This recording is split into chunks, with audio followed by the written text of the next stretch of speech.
of Americans for Responsible Innovation.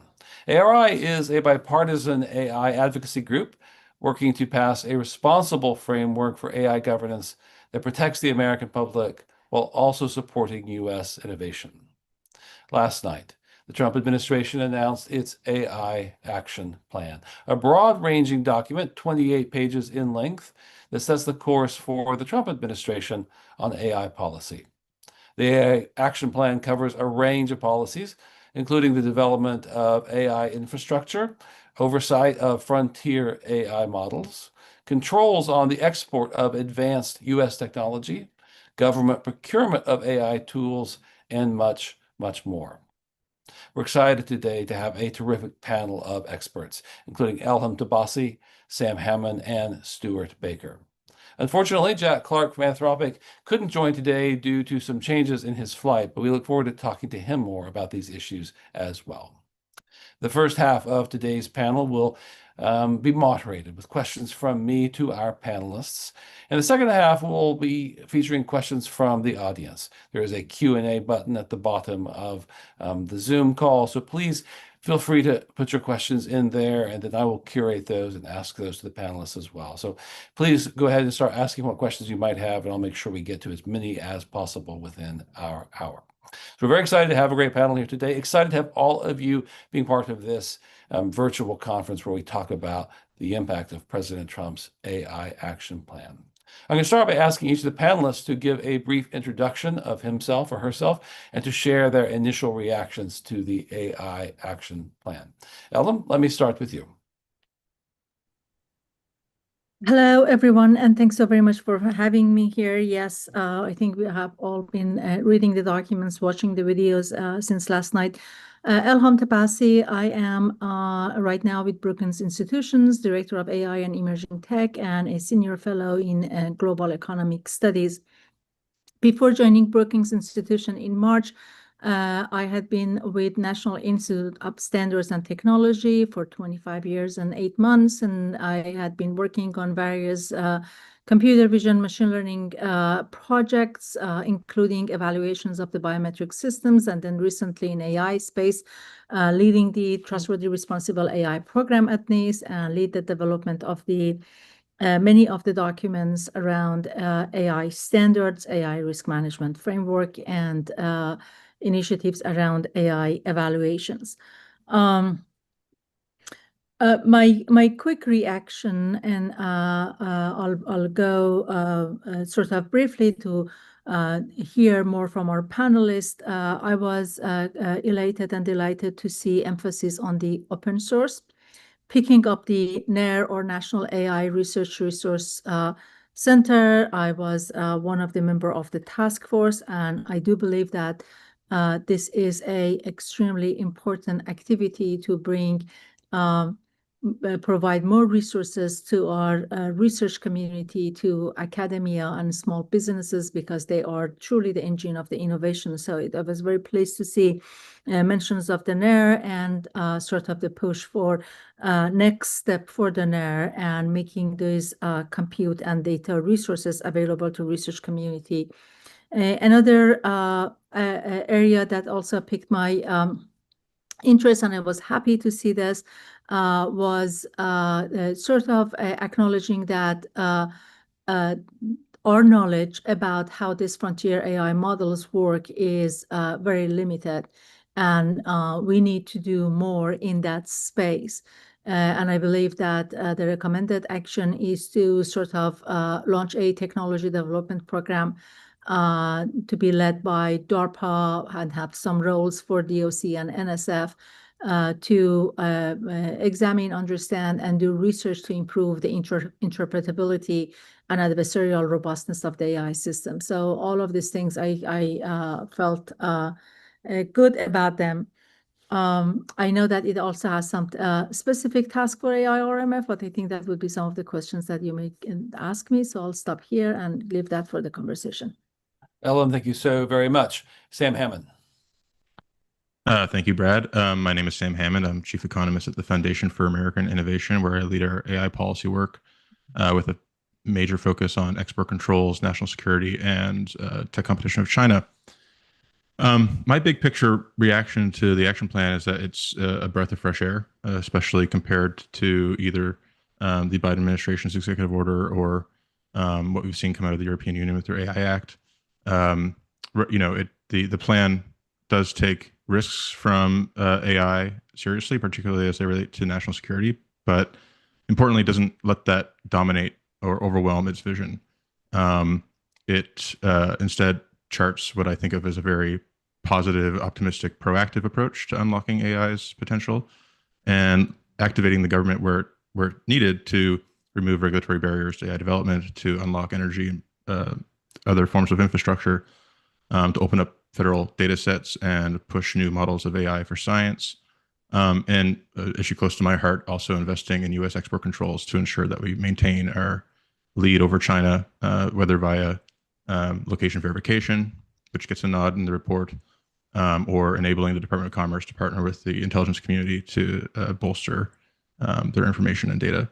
So overall, um, AI is this genie that's been let out of the bottle, and this notion that we can simply put the genie back in the bottle doesn't make much sense. And instead, we need to recognize that there's really no way out but through, and that requires both trying to maximize the upside of AI while doing smart things to mitigate the risks. And in this case, there are good things in there around biosecurity, around information sharing between labs, cyber incident reporting, and so on and so forth.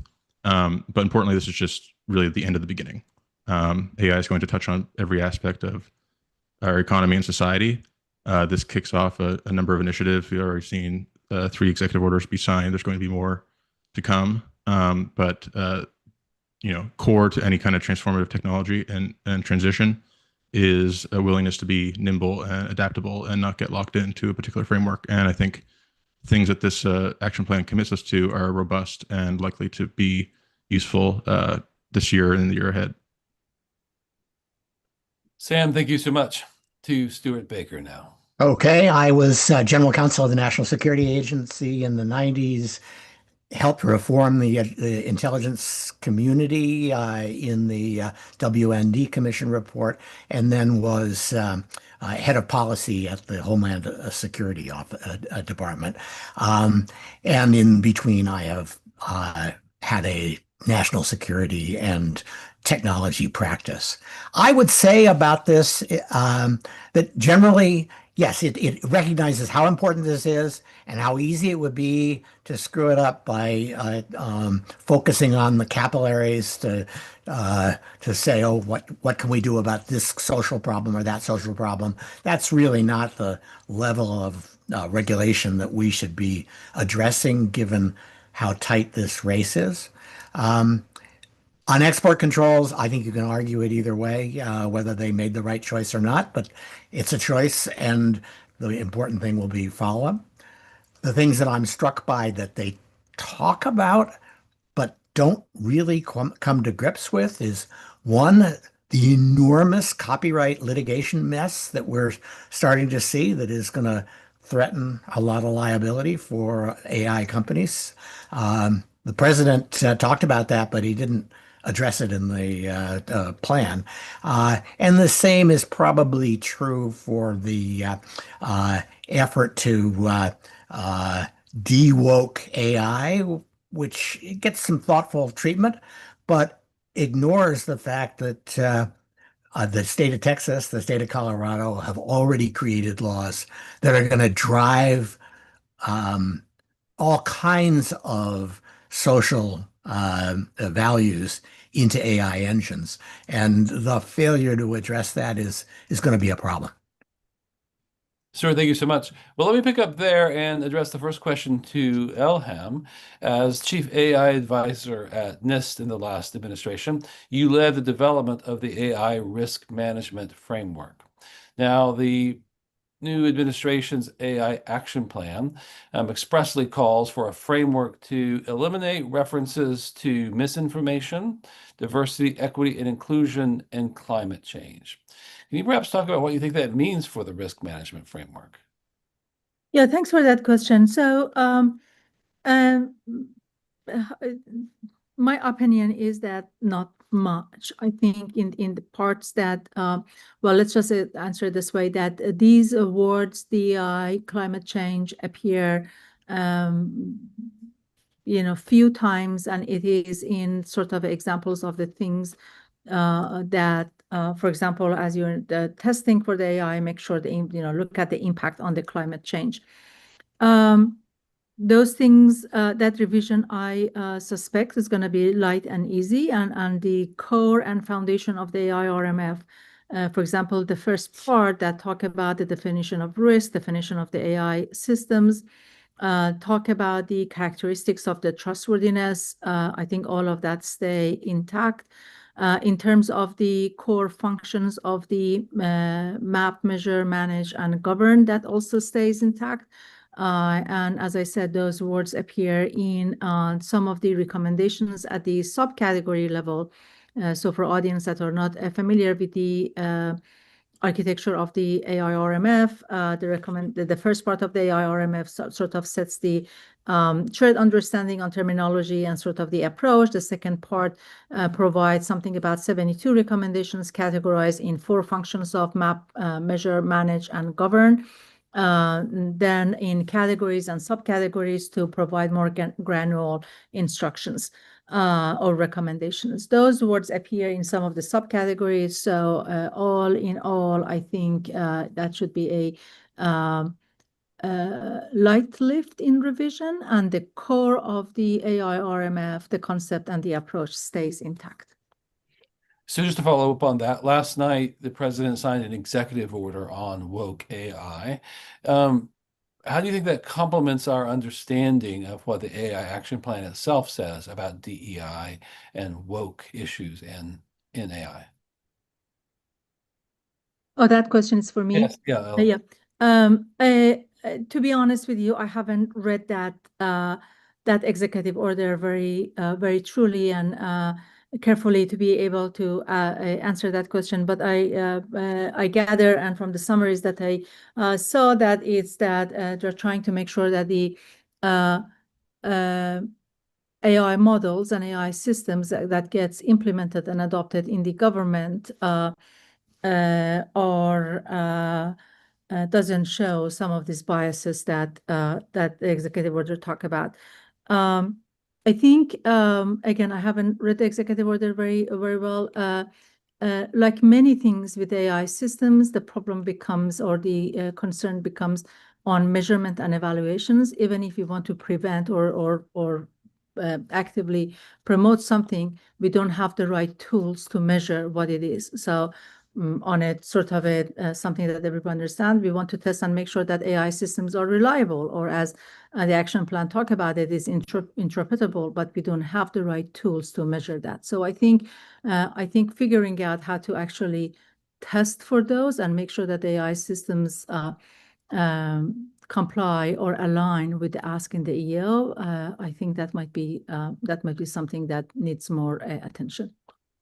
This is just a reminder to everybody on the call to put your questions for the panel in the Q&A, and I will get to those before the hour is up, I hope.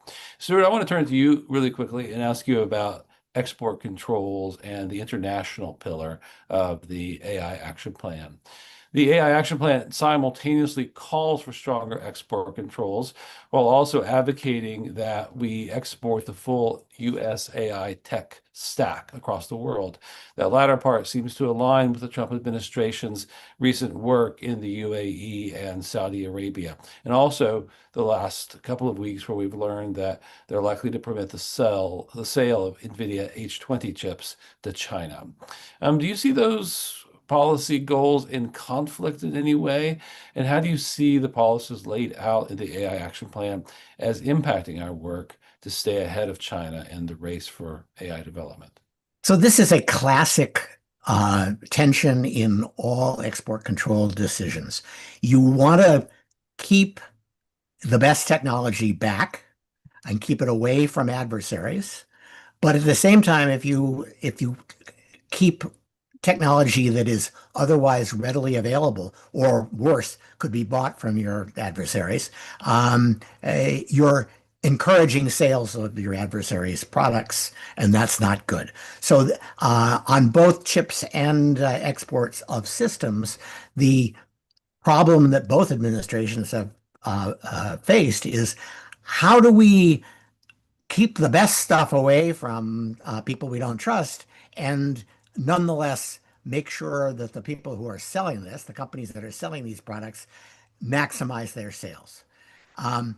The Biden administration's approach to this was a very clever, nuanced, creative effort to restrict certain kinds of sales in certain places to certain countries that were friends but not that good friends.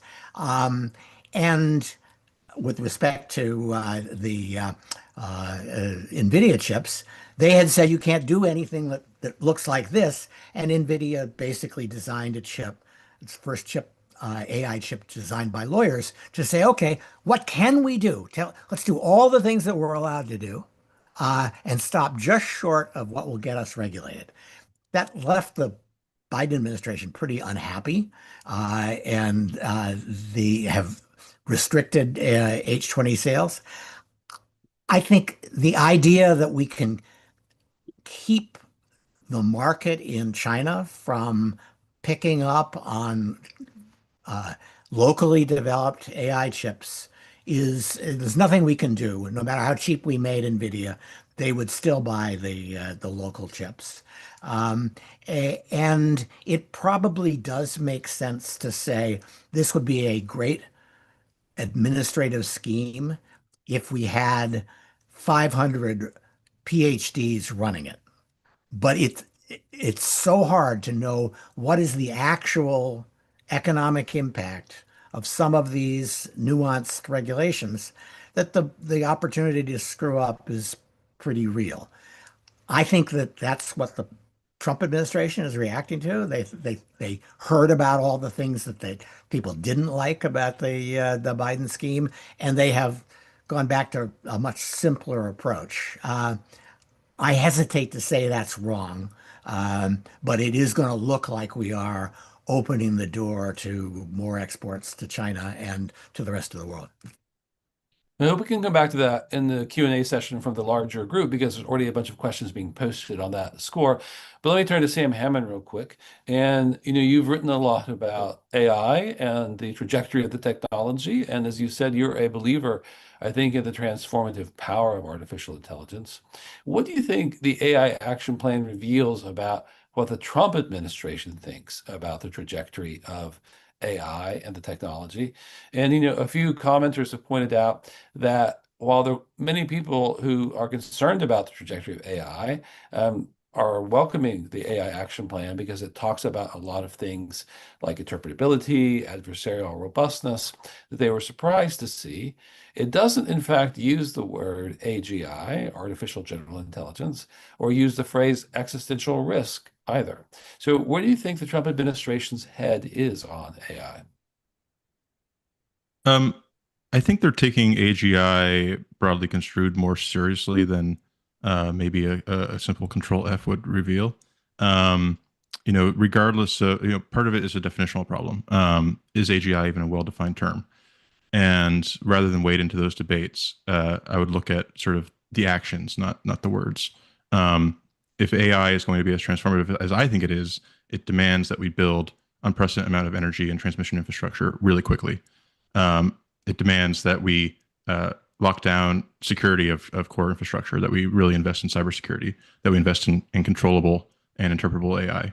And these are things that the administration is doing. I think, one of the challenges with the existential framing is that, skepticism about the most alarmist scenarios over AI risk can lead to skepticism of the very real imminent risks that we have around cyber biosecurity. There was talk about CBRN in the action plan.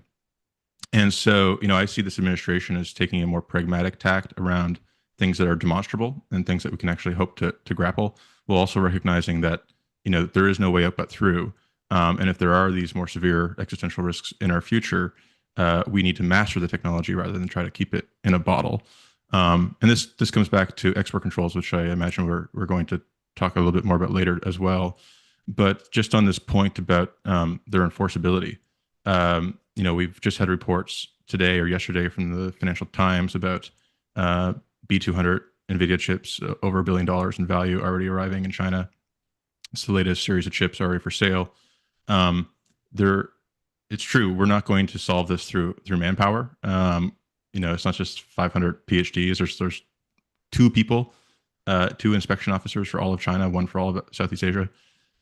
So it's going to require something scalable. And this is going back to the nod that the action plan gave to location verification. There's a bipartisan, bicameral piece of legislation in Congress right now called the Chip Security Act, which would authorize and require chip makers and sellers to have some reliable means of locating where their chips are sold overseas. This could be done through, a ping-based solution, on-chip mechanisms. There's people who have demonstrated this already on the NVIDIA H100, which collects all the telemetry data you need to do this kind of location verification. I think the challenge has come from companies like NVIDIA themselves, who it's not a technical problem. It's a question of, are they afraid of what we'll find? Because there's already many chips that have gone out the door. And then circling back to the question, if we shut these chips off from China and other adversaries, can they just indigenize? I think there's the semiconductors and lithography. These things are some of the most complex pieces of machinery engineering in human history.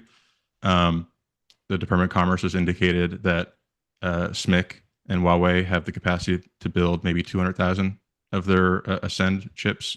So to the extent that you believe in, quote unquote, short timelines, that we're going to have very transformative capabilities very soon, the potential for China to catch up with us on chip production and manufacturing design within a decadal or longer period shouldn't dissuade us from trying to control their access to this technology today, particularly when demand is so saturated, and a chip going to China is one chip less for Americans. Let me then follow up on that, because there's some questions already coming in from the people watching this. I think everyone believes this is, as you've said, Sam, a world historical technology. It's transformative, that the export controls aren't really working. The reasons you've said it, and Stewart said it as well. And some people in the comments are asking, if it takes 500 PhDs to execute the export controls, and this actually is one of the most important questions in the history of world politics, what does it say about our seriousness that we actually aren't trying to hire 500 PhDs and give the Bureau of Industry and Security to make this happen? If it's actually that important, it doesn't seem that insurmountable a challenge to actually staff up and have the people to do it. We seem not to be able to do it. And in fact, Stewart, you were a bit despairing of the possibility of that. So it seems to me, as some people are asking, we have a solution. Let's just move out and hire those people. So fair enough. You have to really believe in government regulation to do that, which is hard in this administration. It's not always friendly to having the government do these things.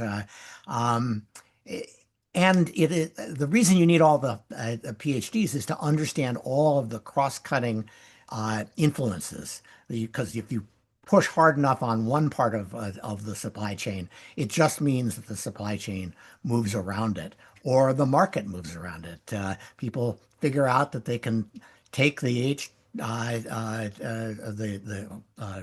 chips designed for the Chinese, and if they run enough of them with enough clever software fixes, they get something that's pretty close to what NVIDIA's good chips produce. Same thing with SMIC. Yes, they have limits on what they can produce, but that also assumes that they are constrained commercially by having to have effective yields. That is to say, they don't throw away every other chip. I think the Chinese government is going to say, you just throw it away and we'll pay for it anyway. So it's going to be very hard for us to unilaterally build a wall that the Chinese can't get around. And that is the historical experience with export controls of almost every sort.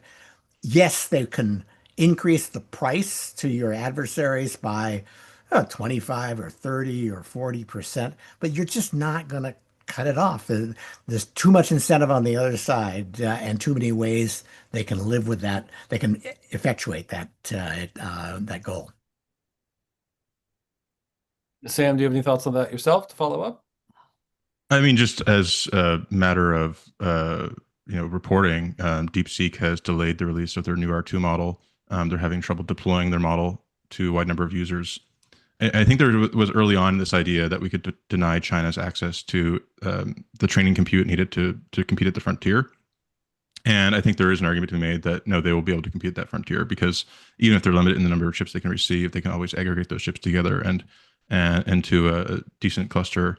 But it goes back to the old adage: if a tree falls in the woods and no one's there to hear it, doesn't make a sound. If you build a frontier AI model, but you don't have the install base to deploy that to millions, or in China's case, 1 billion users, then you don't actually reap the economic gains and benefits. And so, I think of export controls as a strategy to secure America's ecosystem level structural advantage in data center and cloud. Things like location verification are a scalable solution. Unlike other export controlled goods, chips are fully programmable and already require the ability to download basic cloud certificates and things like that before when you're installing them.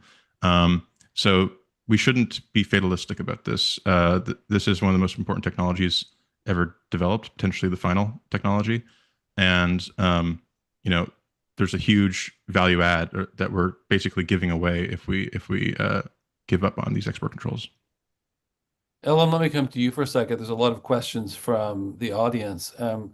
But picking up on something you had mentioned earlier, there is this discussion about woke AI and concerns about the outputs of what AI might be. But when you read the executive order, it really talks about they're going to be looking more at kind of not on outputs, but kind of the disclosure of prompts, specifications, evaluation, documentation like that.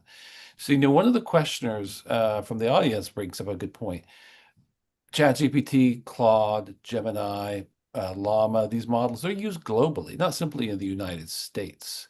So if you're a user in Europe, say in France, where the questioner is a journalist there, what will it mean for you? What will these things mean for you if you're a French user of these kind of technologies, do you think? You're muted there, Elham.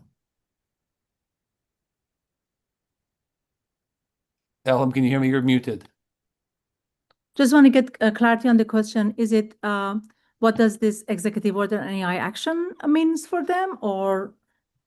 Yeah, the AI action plan, with the kind of the crackdown on woke AI, that's going to be really looking perhaps more at inputs than outputs, though. I mean, what does it mean if this is an American obsession with wokeness, but these are global products. And so what does it mean if you're a French user of ChatGPT? What will you be seeing differently? And should you be concerned about what we're doing here? Right. Again, with the caveat that I hadn't read that executive order very carefully, but the AI action plan, as I mentioned, has a good section on advancing the science of measurement of the AI. So again, when it comes to the AI, as the action plan mentions that there is a lot that we don't know, and we have to change that, and it suggests more investments and more activity around understanding how these models works, but also has a section on the measurement and advancing measurement science about of the AI systems, and task NISC and the NISC AI consortium to work with the community towards that. What I'm trying to say is, even for the characteristics that we want, for all of the characteristics that we want to see or not see in the AI systems, we lack the right methodology and metrics to be able to measure them. Definitely, and I think everybody agrees that most importantly, we want the AI systems to be, for example, reliable and valid, and we don't quite know how to test for those. So I think at this point, we will see how the science of the measurement is going to accelerate and move towards better measurement. But when it comes to those questions, I think we need a better clarity on exactly what we want to measure to be able to work on how to measure for all of those. Can they go under the bucket of the bias? Maybe. But I think at this point, we need to get more heads together and brains together to figure out how to actually measure for any of these characteristics. Before turning more to the questions that are coming from those who are watching this, Stewart, let me ask you a final one for the panel, which is you brought up copyright in your initial comments. And were you disappointed not to see more discussion of copyright in the AI action plan? Do you think this is an executive branch issue at all, or something better left up to Congress or perhaps the courts? Is this an omission in your mind from the plan? Yeah, I think it is an omission, and it should have been addressed because there really are trillions of dollars of judgments that have been sought by people who hold copyright to some text somewhere, and they're threatening to have the entire LLM database deleted because it's been infected by infringement. Now those are tactics designed to maximize the settlement value of the lawsuits, but they do create enormous settlement pressures, and litigating these things and then settling them is going to be expensive and a distraction from actually winning this race. This is my personal prejudice, but I don't see why we're doing that on behalf of Walt Disney Company or the New York Times. They did not write anything they wrote. They did not produce anything they produced because they expected that one of the payoffs would be infringement damages against AI companies. This is not an incentive to create more. It is just rent that's being paid to somebody who already has these copyrights. I think that's probably wrong. And the idea that we would turn that over to the courts and get multiple different judgments that scare everybody in the industry until the Supreme Court rules on this. I mean, if you didn't like nationwide injunctions, you certainly should not like the proliferation of copyright cases around the country. So my sense is that this is going to be a much bigger barrier to actually winning this race than anybody thinks now. It is hard to address in the executive branch, but I think it probably could be done. Congress certainly could address it. Congress has spent 50 years making copyright harder and harder and more expensive for anybody who's accused of infringement. They probably could create an exception here, or create a situation in which everybody who thinks they have a claim goes one place and there is one answer, and that's appealable once. And something like that would at least reduce the massive uncertainty that's been created by the litigation. Very helpful. Let me turn to some of the questions. I'll try to summarize a couple of these to start. Elham, let me come to you with the first. You were at the AC as it was once known, now CASE, and they discuss it throughout the AI action plan.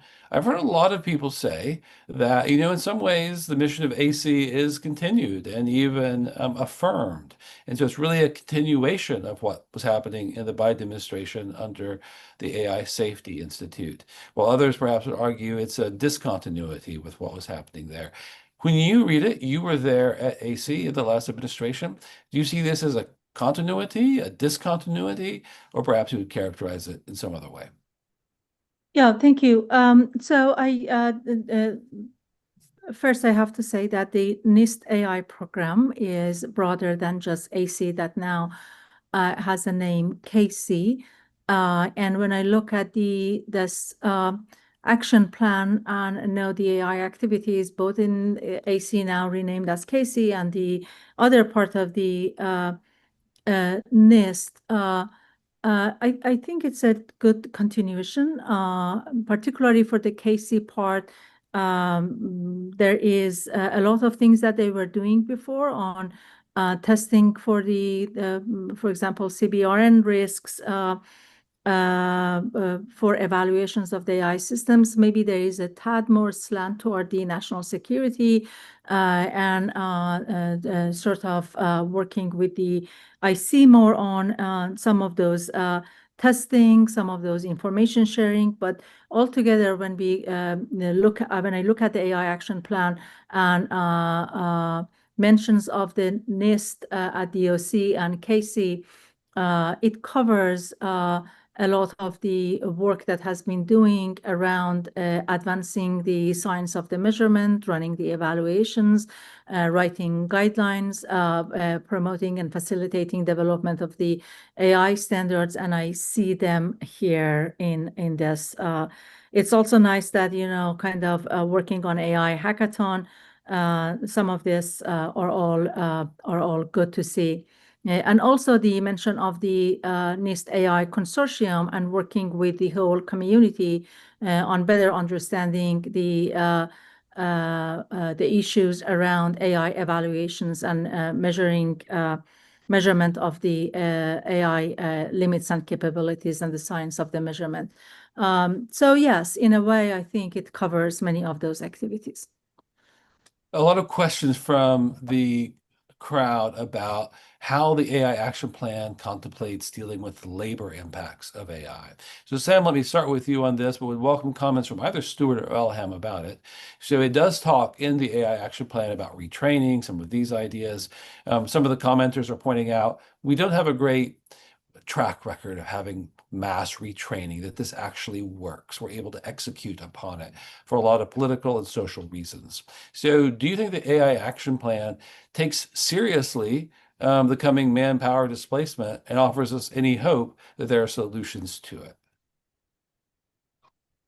Look, if the most radical predictions of labor market displacement come true, this will require acts of Congress. There's only so much that you can do within existing administrative authorities. That being said, I think the action plan takes important steps to, number one, increasing data and our metrics of actually what's taking place in labor markets. There are existing surveys that are done where simply adding a checkbox where you laid off for AI would actually give us actual more data into this. And then obviously things that we can do around piloting new programs. There's a lot of sort of stultification and ossification in our existing employment and training programs. I think there's over 40 across the U.S. federal government.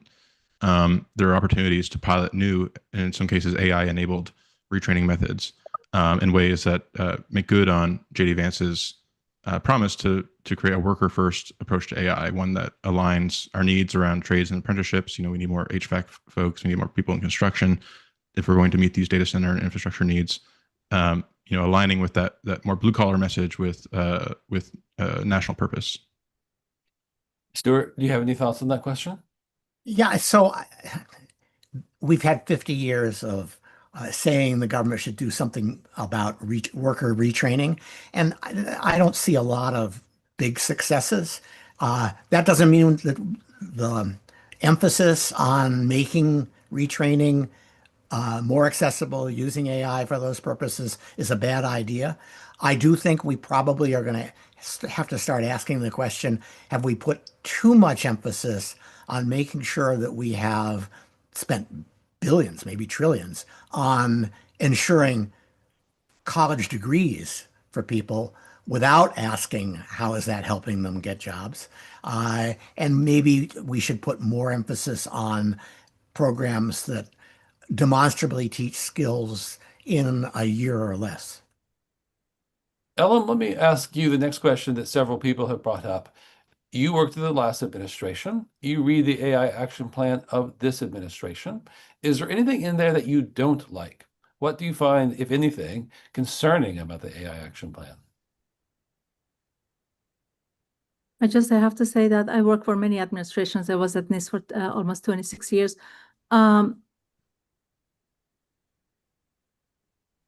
I have to say that, if I was at NIST, something that would be a pleasant surprise to me was that there is no deadline. Usually when the executive orders or, action plans comes, and again, I haven't looked at the executive orders, so that would be a good thing that you don't have, a kind of tight assignment, but I take that as a sort of a upside there. Sorry for a non-answer, but I didn't have enough time to actually read all of these things and digest all of these things to figure out what it is. Again, I'm pleased to see the emphasis on advancing the the science of measurement. I'm pleased to see emphasis on NAIR and advancing NAIR. These are all really good, and emphasis on the better understanding of interpretability and adversarial robustness. These are all pretty much aligned with the discussions of the core of the AI RMF. So those things, those are very good stuff in the AI action plan. Sam, if you had the pen on this document, is there anything you would have excised or perhaps that you would have added that you would have liked to have seen that's consistent with what you think the administration's values are as shown in the document? One thing we haven't touched on that I think is underrated and really that the action plan takes quite seriously is accelerating AI adoption within government. So under the previous administration, there were OMB memoranda that put severe limits on the ability to rapidly diffuse AI within government. Multiple sort of stakeholders had to sign off on things. Already, procurement is quite bottlenecked. And so instead, with the executive order, they are creating essentially pre-approved pools of products, and then giving agencies a mandate, sort of flipping the burden of proof to ask them, why haven't you enabled LLM access to your civil servants, rather than having to justify it the other way around.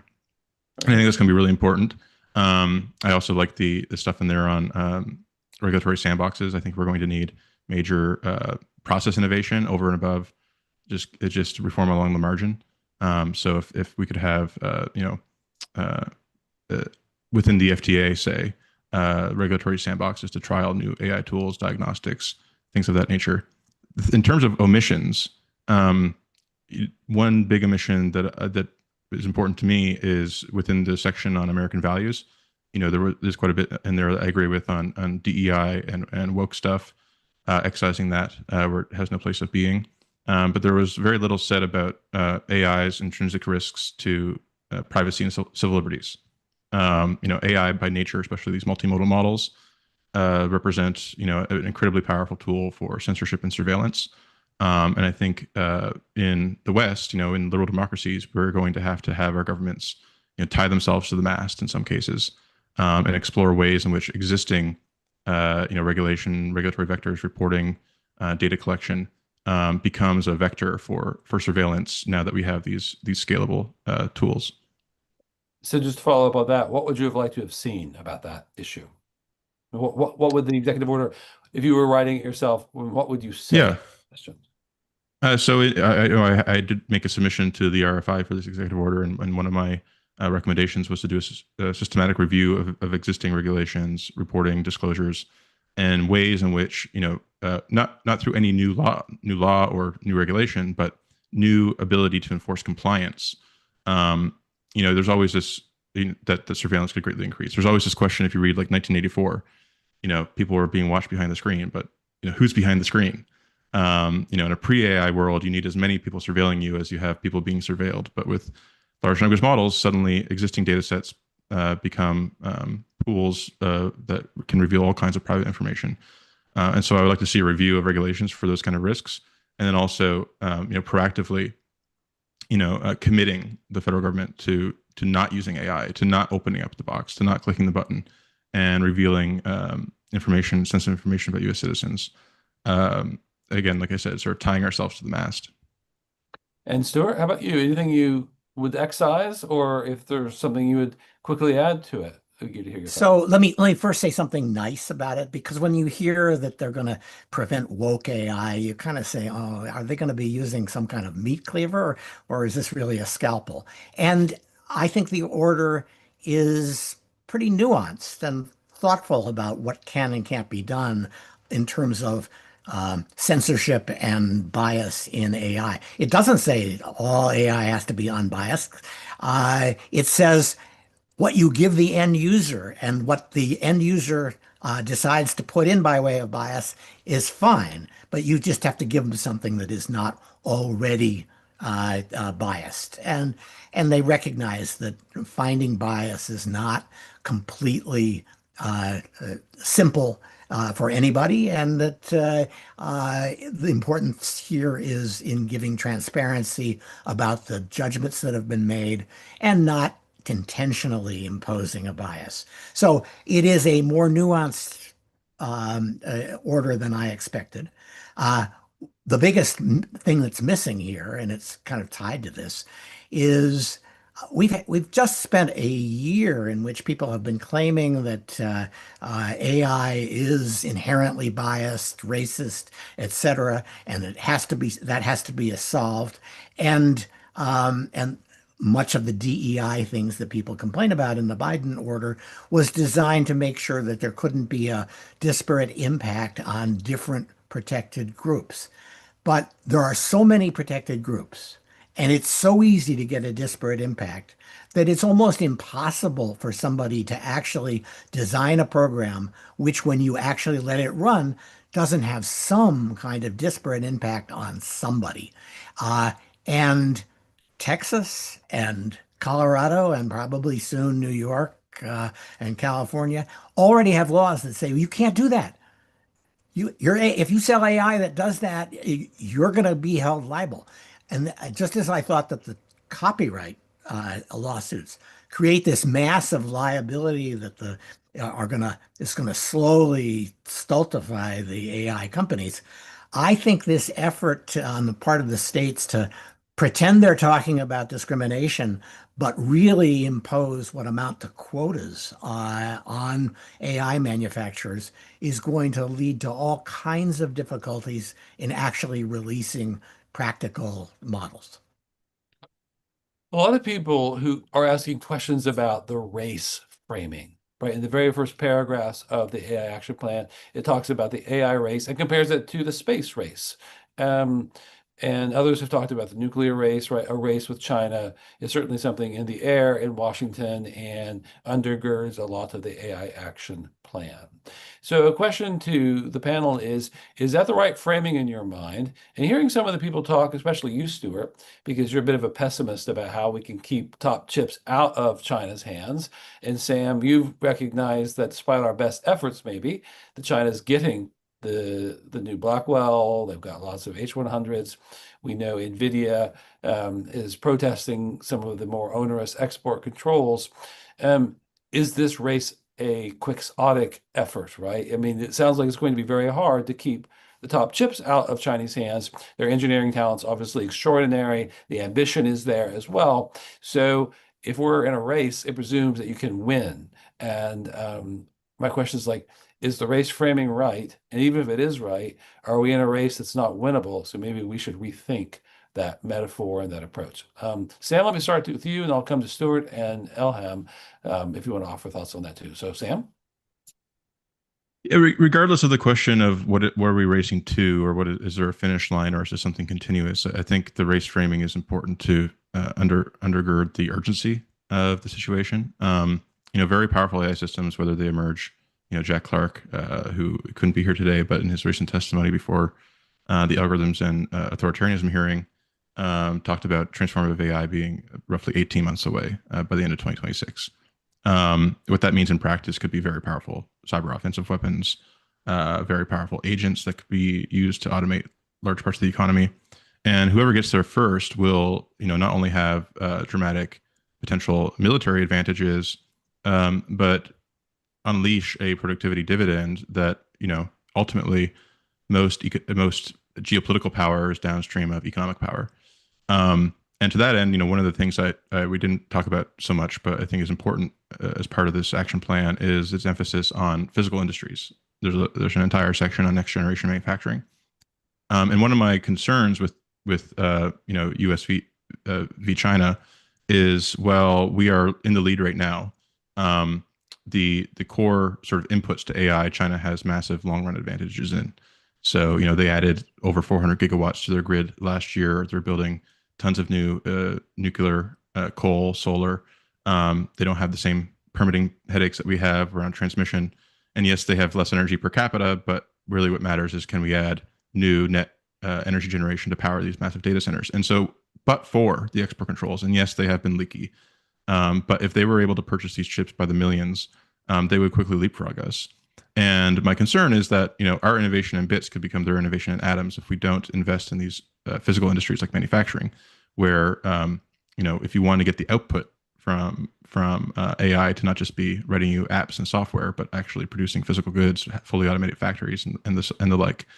China has a good long-term advantage both in the energy side and their ability to move industrial robots into their existing factory base. And so I appreciate the way in which the action plan takes a more holistic look at this. It's, AI is touching every industry. This is not a narrowly scoped AI qua AI. Is looking at how AI is going to impact all these downstream industries, particularly manufacturing, which is a tailwind for the administration's other goals around reshoring and reindustrialization. Stewart, in your earlier comment, you suggested the best thing we can hope for out of export controls is you increase the price by 10 to 20% or something. China's willing to pay that price, I think, to get the kind of chips they want, if that's the fact. And if they get it, as Sam said, with their ability to generate energy, the technological expertise that's present in the population, it seems like beating the Chinese at this is not going to be possible, as you see it. I don't know that I would say that. It is true that we're in a race, and if we said we aren't in the race, we would be still in a race. We'd just be losing because the Chinese think they're in a race, and so I don't think we have a choice about that. And this is world-changing technology, almost certainly, and if we get to the point where the machines can design themselves and improve themselves, it's a takeoff point that whoever gets there first has an enormous advantage in. But we have other advantages. We have a very sophisticated economy that will look for ways to use AI creatively. And there are plenty of studies that show that we had electricity for 20 years and it didn't change our productivity at all until electric motors started being introduced in bespoke configurations. And people said, now I can change my factory floor, I can produce a lot of stuff.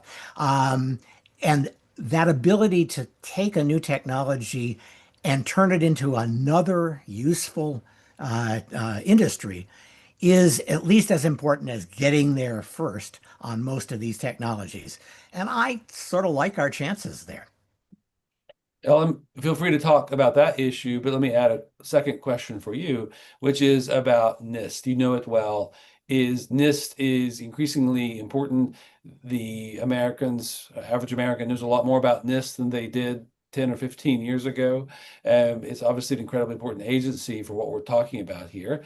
Is NIST the right place for this kind of work? Is NIST embracing this challenge? Or would you advocate to policymakers that we think about maybe doing some of this kind of regulatory work or other outside of NIST, which has historically, right, been a very technocratic organization, setting standards, things like that. How should we think about NIST? Yeah. Very quickly, I just want to agree with what Stuart said about trying to get, to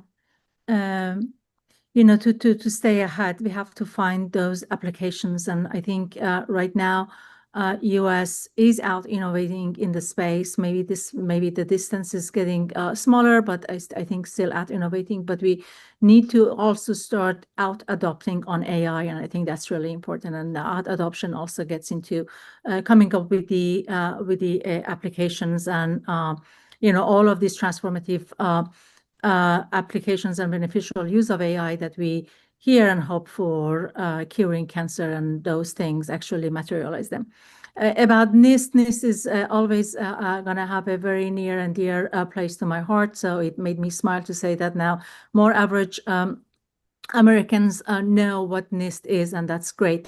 I personally think that, yes, NIST is a really important agency. Again, going back to, as I talked about it, and as Action Plan also rightly talks about this, I do believe that when we are talking about AI, the most complex unsolved problem in AI is the issue of the measurement. Talking about the adoption, people need mechanisms and tools to actually verify that this AI system is fit for the purpose, is going to be useful, and we don't have that responses yet. And NIST, in his 100+ years of existence, had solved these problems, and by bringing the community, advancing the measurement science, advancing the development of the standards, has helped with propelling technology and making it to a technology that's safe for everybody use. One of the really important and core reasons for NIST's success, in addition to having some really bright people there, is its non-regulatory mission that allows NIST to work with the whole community of the researchers of industry and actually really focusing on solving the problems. I think that's becomes, I always said that when I was at NIST, that's existential for NIST to stay non-regulatory and just be this science and measurement science and technology agency that work with the whole community on advancing the science of in this case, measuring AI. Again, it warmed my heart to mention of the NIST AI consortium, which I had been working on establishing it, which I think plays a really crucial role on expert convening, bringing the people together, and try to sort of be a lean, mean, fast machine of coming up with the right specifications and standards for AI measurement. Thank you with that. We just have a couple of minutes left. So just let me start with Stewart, then come to Sam and Elham. I'll give you the last word on this. If you could just kind of summarize for the group your views of the AI action plan, what you think next steps might be. A couple of you know Republican politics quite well, where you think the administration might be heading, or any insights you might have about next steps or what the AI action plan might reveal about the thinking of the administration, right, about some of these complex and controversial matters. So, Stewart, let me come to you first for kind of your concluding comments. Yeah, I would give it a B. There are things that it does not address that it really should have addressed, even things that the president addressed that it doesn't address. But it's a serious document. It shows that the administration actually does have the same view that the Biden administration had, which is that this is world-changing technology. We've got to master it. We've got to foster it. These are all the things we should be doing. And, there are things there I wouldn't do, and it's missing things that I think really need to be done. But on the whole, B. Very good. Sam Hammond, what grade would you give it? And tell me why. And if it's not an A, what would it take to be an A? I'm probably close to an A. I mean, no action plan, no document like this could be all things for all people, can solve every single problem. It really is not the beginning of the end, but the end of the beginning. And this document, it lays out the administration's broader plan, but every one of these pieces is going to have its own associated executive orders, 3 of which have already been signed. And I imagine we're going to see other initiatives, say around copyright, and some of the areas that we discussed as being omitted come up independently. Things to look immediately forward to, there's a forthcoming national AI R&D strategic plan that the administration has been taking information requests in over the last few months, and the action plan makes reference to it. But I think given their proactive approach, we're going to win not by trying to keep a lid on AI, but by out innovating our competitors. And so seeing what they do around American science is something that I'm very excited about. And then finally, going back to the export control piece, I think the thing I've been most disappointed about is not necessarily even in this plan, but was the reversal on the H-20. And I'm looking forward to thinking about ways in which we can minimize the damage of that by being creative about how that promise is fulfilled. Okay. Elham, I turn to you as our final person. How would you grade it, and what would you like to see? What do you think the future is? I'll try to avoid the grade, but just saying that yeah, I agree with everything that has been said, and I mentioned that, and I want to bring that up that I am particularly pleased to see NAIR being mentioned and NAIR being pushed forward because universities, research community do need those research resources, and it's good to know that now we are trying to sort of democratize the research, and I think that is that can open a lot of opportunity for innovations in this space. Well, that hopeful note that our universities do get more involved in this, we will conclude today's conversation. To Stewart, Sam, Elham, thank you for being a part of this. To all of you who joined us today, thank you for watching as well. A video of this discussion will be on all of the Americans for Responsible Innovation social media channels. So if you want to watch it or push it out, you can find it there as well. Again, I'm Brad Carson, the president of ARI.